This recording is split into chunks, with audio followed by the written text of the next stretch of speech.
이 스발바르 제도는 사람들이 북극과 가장 가까운 곳에서 항상 머물고 있는 가장 북쪽 영토가 스발바르라는 곳입니다. 여기는 기본적으로 노르웨이 영토인데 최근에 스발바르 제도에서 재밌는 일이 이제 발생을 하게 됩니다. 이 지역에 갑자기 러시아 국기가 쫙 보입니다. 근데 이 러시아 국기뿐만 아니고 최근 들어서는 이 소련 국기까지 걸리는 이런 일들이 벌어집니다. 분명히 이 지역은 러시아가 아닌 노르웨이의 영토라고 다들 국제적으로 인정이 되는데 지금 이 스발바르 제도에서 러시아 국기가 여기저기 특히나 구소련 국기들이 넘쳐나는 일이 이제 벌어지게 되는 거죠.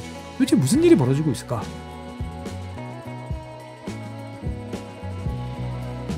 네, 안녕하세요. 최준영입니다. 많이 더우시죠? 점점 더워지는 어떻게 휴가는 다녀오시고 계신지 아니면 에어컨 밑에서 죽겠다 하고 계신지 잘 모르겠습니다.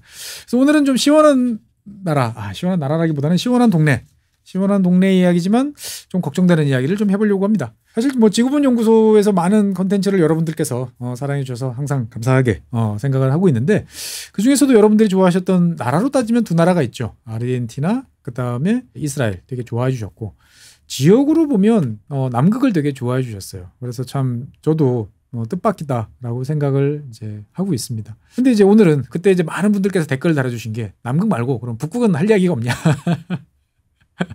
예, 그런 말씀 많이 해주셨는데 몇 년 만에 한번 북극과 관련된 이야기를 한번 해보려고 합니다. 사실 잘 아시죠? 남극에는 뭐가 살죠? 펭귄이 삽니다. 북극에는 펭귄 없죠. 남극은 대륙입니다. 그래서 남극 대륙이라고 보통 우리가 부르고 있어요. 그러면 북극은 북극해입니다. 그래서 북극은 북극점이 있고 그 북극점이 있는 주변 지역은 다 바다입니다. 바다가 얼어있기 때문에 사람들이 걸어서 이동할 뿐이지 실제로는 다 바다다. 즉 북극에는 바다밖에 없다. 라고 보시면 됩니다. 그러면 남극은 남극 대륙이 그냥 남극 이렇게 이야기하면 돼요. 이해되시죠? 그럼 북극은 도대체 어디냐? 북극점? 알래스카는 북극? 시베리아는 북극? 되게 애매하죠. 그래서 몇몇 나라들이 모여서 북극권이라는 여기까지가 보통 북극이야 라고 보통 이야기하는 그러한 지역을 설정을 합니다. 그 설정이 어떻게 되냐면은 이 지도를 보시면 여기 지금 동그란 원이 그려져 있을 거예요. 이 가운데 빨간 점이 북극점이죠. 이 북극점을 중심으로 해가지고 원이 그려져 있는데 이게 어느 선을 연결한 거냐? 제일 윗점이 이제 보면 북이 90도겠죠. 여기가 딱 점입니다. 여기서부터 쭉 내려가는데 북이 66.6도를 기점으로 해서 이거보다 북쪽이면 북극권이라고 보통 이야기를 하게 됩니다. 그래서 이렇게 따지면 북극권에 포함되는 나라들의 모습들이 쭉 보일 거예요. 러시아가 여기 있고요. 그 다음에 캐나다가 여기 있고 여기 알래스카는 미국이 있죠. 예. 그 다음에 이쪽에 보면은 거대한 땅덩어리인 그린란드는 덴마크 령입니다. 그러고 난 다음에 보면은 여러 지역들이 보입니다. 여기 노르웨이도 지금 여기 한 자리를 이제 걸치고 있는 그런 모습이죠. 이렇게 보면 북극을 중심으로 놓고 보면은 우리가 평소 알고 있는 세상하고는 완전히 달라 보여요. 무슨 말이냐? 러시아와 미국이 전쟁을 벌인다, 핵전쟁을 벌인다 라고 그러면은 우리가 생각하는 거와는 전혀 달리 핵미사일들이 어디로 날아다니죠? 북극을 날아다닙니다. 제일 가까운 경로예요. 그래서 러시아가 미국으로 탄도미사일을 쏘면 필연적으로 어디를 지나갑니까? 캐나다를 지나가는 거죠. 그래서 노라드라고 하는 북미 방공사령부의 부사령관이 항상 캐나다 사람인 이유가 여기 있어요.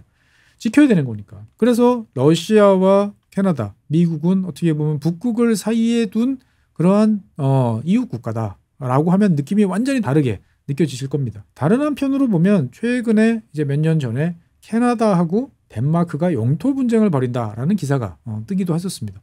우리가 생각했을 때 보통 캐나다는 우리 동쪽에 지도가 그려져 있습니다. 그 다음에 덴마크는 저 서쪽에 이제 있죠. 이 두 나라가 영토 분쟁을 할 일이 도대체 뭐가 있느냐라고 보지만 이 지도를 보시면 느낄 수 있는 게 딱 보여요. 왜? 여기 그린란드가 여기 있잖아요. 덴마크 영토예요. 여기는 캐나다 영토예요. 이 많은 지역들이 그동안에는 눈에 얼음에 갇혀가지고 보이지 않다가 녹으니까 섬이 나타나고 해안선이 나타나는 거죠. 그러면 어디까지가 영토인지를 당연히 따지는 작업들이 앞으로 이루어질 가능성이 매우 높다라고 보는 거죠. 즉 북극이라는 관점으로 보면은 의외의 이웃들이 등장하고 의외의 이웃들끼리 다양한 이슈들이 발생을 할 수 있다라는 점 먼저 말씀드리겠습니다. 그래서 보면은 여기 있는 나라들이 자관 북극과 관련되어 있는 문제에서는 발언권을 가진 나라다라고 이제 보시면 되겠고요. 그 다음에 이제 여기서 보면은 오늘 말씀드릴 주제는 그 중에서 노르웨이와 관련되어 있는 이야기입니다. 노르웨이는 여기가 본토죠. 이렇게 북쪽에서 보면 모양새가 좀 이상합니다만 여기가 노르웨이 본토고요. 노르웨이 본토에서 한참 북쪽으로 올라온 지역에 스발바르라고 하는 현재 똑같은 노란색으로 표시되어 있죠. 그러니까 즉 노르웨이 영토가 있습니다. 그래서 이 스발바르 제도, 스발바르 군도, 보통 스발바르 제도라고 부르니까 저도 그렇게 부르겠습니다. 이 스발바르 제도는 전 세계에서 가장 북쪽에 사람들이 영구적으로 거주하고 있는 거주지예요. 즉 사람들이 북극과 가장 가까운 곳에서 항상 머물고 있는 가장 북쪽 영토가 스발바르라는 곳입니다. 여기는 기본적으로 노르웨이 영토인데 오늘은 이 스발바르 제도에서 벌어지고 있는 신기하고 이상한 일에 대해서 좀 이야기를 해보려고 합니다. 이야기는 이 신문 기사로 돌아갑니다. 노르웨이가 보유한 마지막 석탄 화력 발전소가 문을 닫는다. 라는 이야기가 있습니다. 사실 노르웨이는 전체 전력의 99.9%를 뭘로 생산하죠? 수력으로 생산합니다. 피오를 막아서 댐 만들면 거기서 엄청난 낙차가 생기는 거죠. 그러니까 당연히 노르웨이 전기는 세상에서 가장 깨끗한 전기, 청정 전기입니다. 그래서 노르웨이 같은 경우는 일찌감치 재생에너지, 그중에서도 이제 전기차와 관련된 사업에 대해서 되게 진심이었어요. 왜? 내연기관차 하나 없어지면 전기차로 바뀌는 거죠. 근데 이 전기차에 들어가는 전기는 100% 청정 전기예요. 그러니까 당연히 바꾸면 더 대기가 깨끗해지고 탄소 발생 없어지는 거죠. 그래서 일찌감치 전 세계에서 가장 빠르게 전기차 보급 사업을 시작했던 나라가 노르웨이입니다. 그런데 저도 옛날에 한 10년 전부터 이제 이걸 봤는데 어느 날 갑자기 궁금해진 거예요. 아니 왜 99.9%야? 100%가 아니고. 그래서 한번 찾아봤어요. 유일의 화력 발전소가 하나 있습니다. 어딨냐? 이렇게 생긴 화력 발전소인데 이쪽에 보면 눈 쌓인 되게 황무지 같은 곳에 왼편에 보이는 굴뚝 하나 보이시죠? 여기가 이제 보면은 노르웨이 유일의 마지막 남은 석탄 화력 발전소예요. 이게 문을 닫는다. 그러면 이 석탄 화력 발전소는 어디 있느냐? 방금 말씀드렸던 스발바르 이 제도에 있는 거죠. 그래서 스발바르 제도를 이렇게 보시면 지금 보면 여기 아이슬란드가 있고요. 여기 위쪽 여기 표시되어 있는 여기가 스발바르 제도입니다. 그래서 화면에서 키워보면은 이렇게 여러 섬들로 이제 이어져 있습니다. 만년설이 있는 지역, 그다음에 만년설까지는 없는 이런 지역들이 이제 서로 섞여 있는 이런 모습으로 이제 나타나게 됩니다. 그래서 실제로 보면은 여기 롱위 아르벤이라고 하는 여기 지금 까맣게 표시되는 요 지역입니다. 요 지역에 석탄 화력 발전소가 있었는데 요게 작년 10월 19일 날 이제 문을 닫았습니다. 문을 닫고 일단은 이제 디젤 발전소로 전환을 돼서 다른 재생에너지를 어떻게 할 건지를 고민하는 동안에 일단 디젤로 이제 전환하는 이제 그러한 작업을 했던 거죠. 그러니까 1983년도에 이제 문을 열어서 2023년도에 문을 닫았으니까 50년 동안 이제 석탄 화력 발전소를 하다가 노르웨이가 영국에 이어서 석탄 화력 발전소를 다 치운 이제 이런 나라로 이제 변신을 하게 됐던 거죠. 이 지역에 석탄 화력 발전소가 있었던 가장 큰 이유는 뭐냐? 이 지역에도 사람들이 전기가 필요할 거 아니에요. 전기를 필요로 하는데 이 스발바르 제도에는 좋은 석탄 광산들이 꽤 많이 있습니다. 그러다 보니까 여기에서 석탄을 퍼가지고 그냥 태우면 된다라고 그래서 1983년도에 석탄 화력 발전소를 만들었던 거죠. 그래서 여러분들이 보시면 이 스발바르 제도 커 보이시나요? 작아 보이시나요? 아까 처음에 보는 지도를 보면 꽤 커 보이는 생각도 들고 이렇게 보면 잘 모르겠다라는 생각도 드는데 전체적으로 보면은 면적은 한 6만 1천 제곱킬로미터 정도 됩니다. 대한민국이 10만 제곱킬로미터라고 제가 여러 번 말씀드린 게 아시죠? 그러니까 대한민국의 절반 조금 더 크는 그 정도 사이즈다라고 이제 볼 수가 있습니다. 그런데 이제 여러분들이 지도에서 실제로 이제 메르도카르 도법에서 만든 지도를 보시면 엄청나게 커 보여요. 그린란드 근처에 있는 엄청나게 또 큰 섬이 있어 보여요. 이게 이제 북쪽으로 가면 다 확장되지 않습니까? 그러다 보니까 북쪽은 과대평가가 되는데 스발바르 제도도 저 위쪽에 있다 보니까 그렇게 커지는 오해의 대상이 됩니다. 실제로 여러분들이 알만한 나라랑 비교를 해보면 아마 스리랑카? 인도 주변 지역은 되게 정확하게 나오니까 스리랑카 정도의 면적이다라고 이제 보시면 되겠습니다. 이 추운 동네에 2,500명 정도가 살고 있어요. 그래서 이 지역의 사람들의 주요 생산 산업은 뭐냐? 그러면 이제 석탄, 채굴이었어요. 그래서 석탄 발전소가 문을 닫으니까 이 석탄을 어떻게 하지? 라는 문제가 이제 좀 고민이 됩니다만 어떻든 간에 캐낸 석탄의 30%는 발전소로 가서 그동안에 전력도 생산하고 열도 생산하면서 2,500명 정도가 이 지역에 뜨뜻하게 평안하게 살 수 있도록 만들어주는 이제 그러한 곳이었다라고 이제 보시면 되겠습니다. 확대를 해서 이렇게 보시면 만년설이 있는 지역들이 있고 그다음에 몇몇 지명들이 표시되어 있는 이 지역에 사람들이 주로 거주를 하고 있다 정도로 기억을 하시면 되겠어요. 자, 이 북극과 가까운 어떻게 보면 세상에서 가장 외로운 것 같은 이러한 섬에 아무 문제도 없을 것 같은데 최근 들어서 여기가 꽤나 시끄러운 문제들로 불거지고 있습니다. 이 북극이 요즘에 점점 많은 나라들이 여러 가지 활동을 하고 있어요. 대표적인 나라가 어디죠? 러시아. 러시아 같은 경우는 최근에 이제 쇄빙선을 점점 강화를 하고 있습니다. 러시아는 원래부터 쇄빙선에 되게 진심인 나라예요. 왜 그러냐면 이 지도를 다시 보시면 아시겠습니다만 러시아 이 북쪽, 그다음에 북극해가 얼어있을 때는 이 바다가 쓸모없는 바다죠. 하지만 북극해에 점점 얼음이 녹고 있잖아요. 그러면은 유럽에서, 이를테면 유럽에서 아시아 쪽으로 온다라고 하면 지금 같으면 어떻게 돼요? 수에즈 운하를 지나서 아니면 희망봉을 돌아서 정말 지구 반바퀴를 돌아오는 그 긴 여정을 걸어야 되는데 이 북쪽으로 오면 되게 가깝게 이제 올 수가 있는 거죠. 그래서 이 러시아를 연안을 따라서 오는 노선이 있을 수 있고 그다음에 알래스카와 캐나다를 따라서 오는 노선이 있을 수 있습니다. 근데 여러분들이 딱 보셨을 때 지도에서 어느 노선이 배가 다니기 좋을 것 같아요? 당연히 러시아 쪽 노선입니다. 왜? 섬들이 별로 없잖아요. 그러니까 상태가 어느 정도 잘 검증이 돼 있고 그다음에 러시아가 예전서부터 좀 관리를 하던 이제 그런 지역이죠. 그런데 러시아는 최근 들어서 이 북극해 지역에서 군사적인 활동을 강화를 하고 있습니다. 당연히 러시아가 이런 활동을 강화하면 누가 따라오죠? 중국이 따라옵니다. 중국 같은 경우는 현재까지는 일단 비즈니스, 여러 가지 자연 자원의 탐사, 채굴, 어업 이런 쪽에 비즈니스 목적을 내세우고 있고 그다음에 대규모 과학자 이런 집단들을 파견해 가지고 여러 가지 정보 수집에 집중을 하는 모습을 보이고 있어요. 그런데 이 두 나라의 어떤 이런 모습에 대해서 당연히 불편합니다. 특히나 이 노르웨이 같은 나라는 상당히 불편함을 호소를 하죠. 왜? 일단 러시아와 국경을 접하고 있는 나라예요. 그러니까 러시아가 뭔가 공세적으로 나가고 뭔가 힘자랑을 하는 것 같으면 노르웨이 입장에서 봤을 때는 신경이 쓰입니다. 그런데 최근에 스발바르 제도에서 재밌는 일이 이제 발생을 하게 됩니다. 무슨 말이냐면은 이 지역에 있는 이 파게르 피오르라고 하는 요 지역에 있는 지금 요 밑에 있는 요 지역을 쿨스피아드라고 하는 기업이 소유를 하고 있었는데 요 지역만 유일하게 이제 민간이 소유를 한 땅이에요. 나머지는 다 노르웨이 정부 국유지입니다. 보면은. 올해 초에 이 지역을 소유하고 있던 쿨스피드라는 이 회사가 매물로 내놓은 거죠. 얼마에 내놨냐? 3억 유로. 3억 유로면 얼마야? 한 5천억 정도 되는 비용으로 땅을 내놓은 거죠. 그래서 이제 당연히 이런 땅이 나오면 누가 제일 관심을 갖죠? 여러분들 잘 아시는 그 나라. 중국이 당연히 관심을 갖습니다. 그래서 중국 기업들이 이 지역에 땅을 사겠소라고 이야기를 합니다만 노르웨이 정부가 여기에 대해서 허가 안 됨. 여기는 토지거래 허가 구역임. 이야기를 하면서 이거를 차단을 해버리는 일이 발생을 하게 됩니다. 그래서 그러면 이제 이 회사 입장에서 봤을 때는 나는 팔고 싶은데 그럼 나한테 돈을 주던지. 그래서 노르웨이 정부가 일단 부른 액수는 얼마냐? 한 180만 유로 정도를 부릅니다. 그러니까 어떻게 보면은 3억 유로를 받을 수 있는 땅을 180만 유로 받고 이제 내놔야 되는 이제 그러한 상황이에요. 근데 솔직한 얘기로 다들 부동산 전문가, 경제학자 다 이야기합니다. 땅에 대한 경제적 가치는 0이다. 근데 뭔가 이 지역에 거점을 두고 있는 뭔가 활동을 하는 데 입장에서 봤을 땐 좋으니까 그만한 돈을 지불할 것이다 라고 생각을 하는 거죠. 그래서 사실 노르웨이 정부 입장에서 봤을 때는 이 스발바르에 있는 사유지를 계속 사들이고 있었어요. 그래서 2017년도에도 아까 말씀드렸던 석탄 광산 근처에 있는 땅을 많은 돈을 들여가지고 사들였고 지금 마지막 남은 땅도 이제 사들이는 그런 식으로 가고 있습니다. 사실 이제 노르웨이가 이 스발바르 제도에 대해서 이렇게 민감하게 이제 움직이는 이유는 뭐냐면은 이 스발바르 제도가 사실 전체적으로 지도를 놓고 보시면 이렇게 보이죠. 그 다음에 전체 더 크게 놓고 보면은 이렇습니다. 그러니까 러시아가 북극에서 활동을 하는 데 있어서 아주 중요한 거점이 될 수 있는 땅입니다.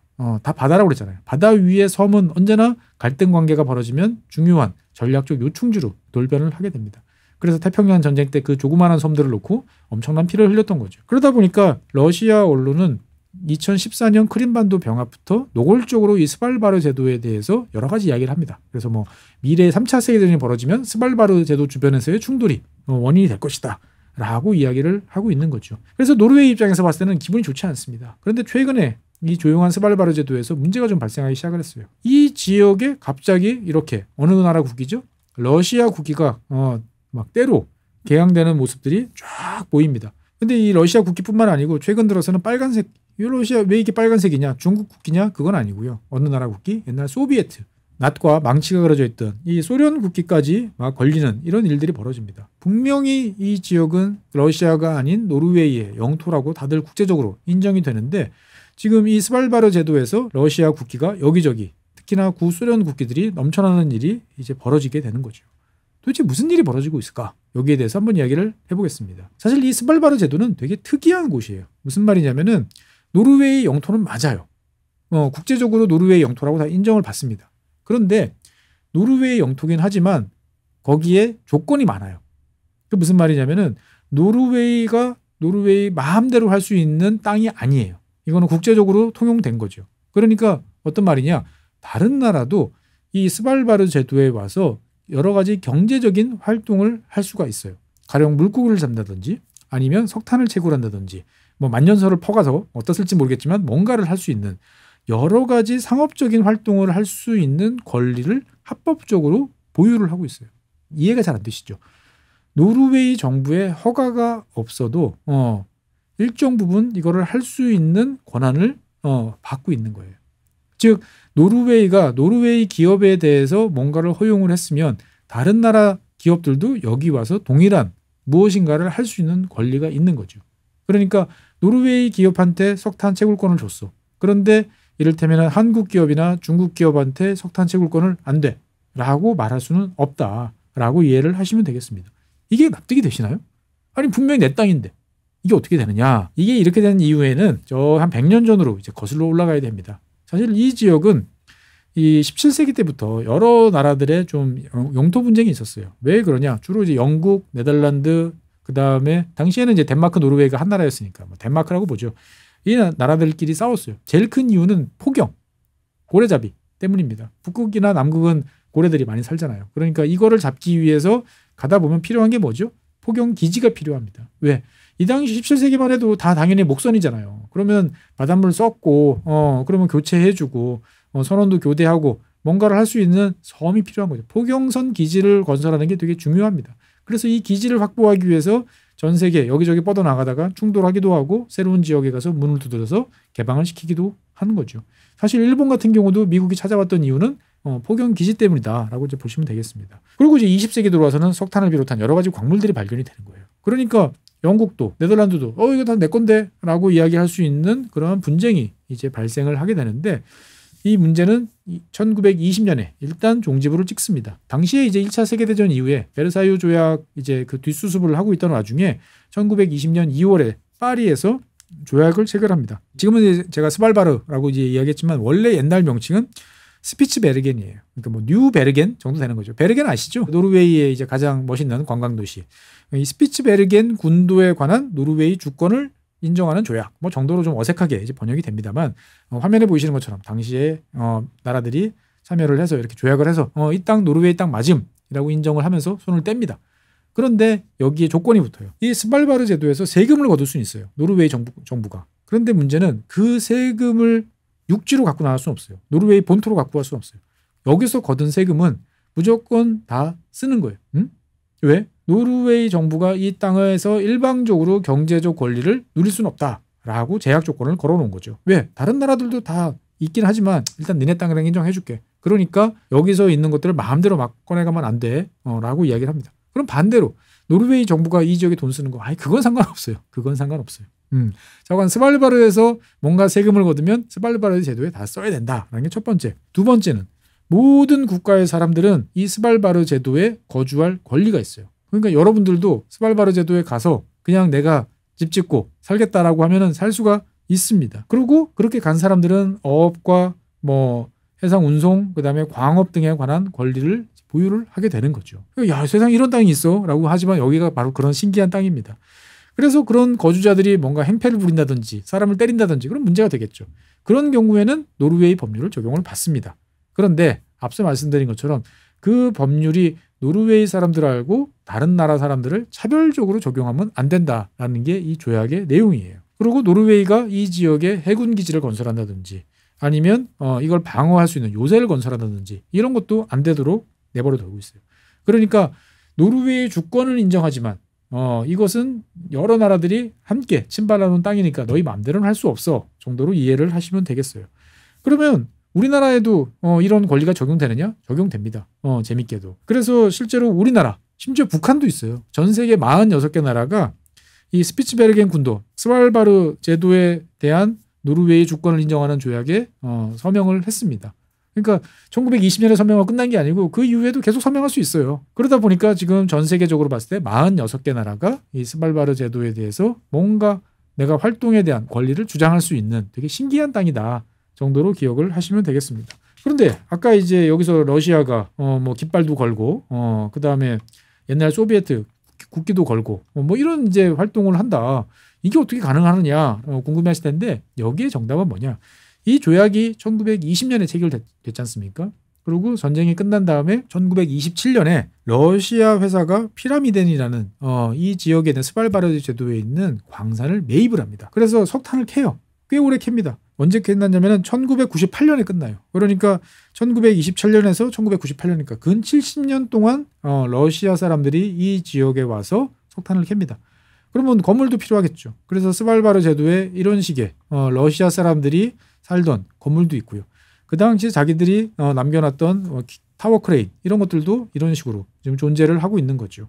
갖고 올 수 있는 여러 가지 시설들, 설비들 그대로 다 있어요.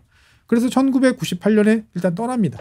떠났다가 2000년대 이후에 다시 복귀를 합니다. 그래서 현재 이 지역에 아까 2,500명 정도가 거주를 하고 있다고 그랬는데 그중에 한 400명 정도는 러시아 사람들입니다. 러시아 사람들이 이 지역에서 계속 활동을 하고 여러 가지 일들을 하고 있는 거죠.